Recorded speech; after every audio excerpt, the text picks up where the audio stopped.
Why do you believe you're right about trans people? Considering the stance of various prominent associations like the American Psychological Association, American Medical Association, American Psychoanalytic Association, and many more? These associations consist of thousands of doctors, sociologists, psychologists, and experts in their respective fields who support the idea that sex and gender are distinct concepts. They have effectively established a medical consensus on the differentiation between sex and gender. However, you seem to hold a different opinion. While it is true that sex and gender are separate concepts, gender is still connected to biology. This poses a challenge to the argument in favor of trans rights, which suggests that gender and sex can be completely separated.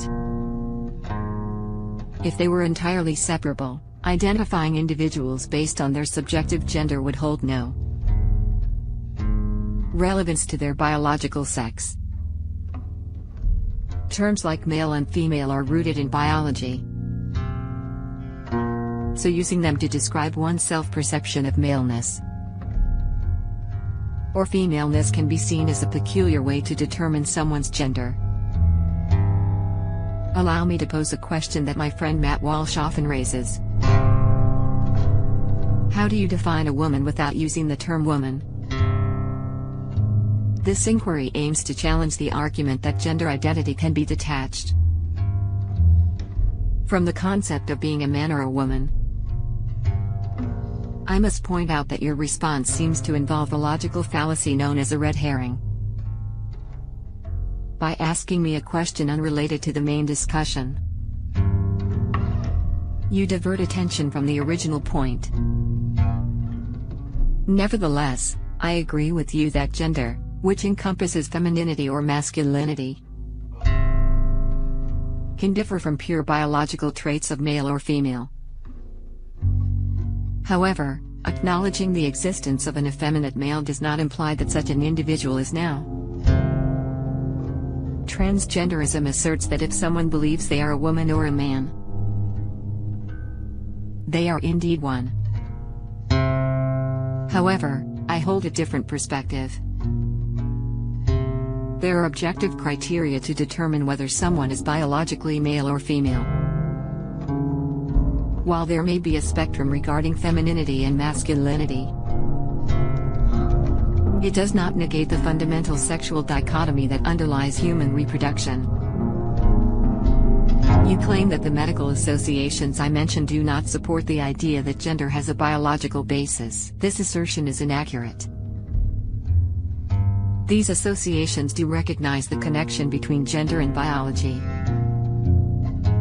It is essential to acknowledge that gender does have references to biology. Denying this fact is simply disregarding the medical consensus. You argue that my disagreement with the medical consensus implies a rejection of scientific evidence.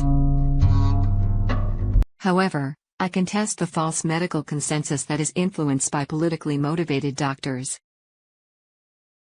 Any doctor who denies the existence of a sexual dichotomy between male and female is misinformed in allowing their political biases to cloud their scientific judgment. Those who suggest the existence of a pregnant male, for instance, are not practicing medicine but engaging in activism. I'm glad to see that none of these opinions are widely accepted in academia, and they haven't been for quite some time, at least 70 years.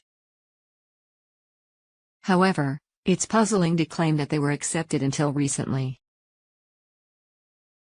The concept that male and female do not exist goes against the principles of mammalian biology, including not just humans but all mammals.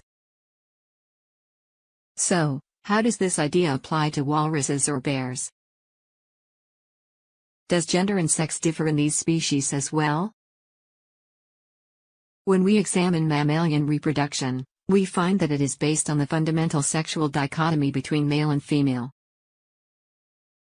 Attempting to obfuscate this fact with subjective word games about personal feelings does not negate the existence of male and female as distinct categories.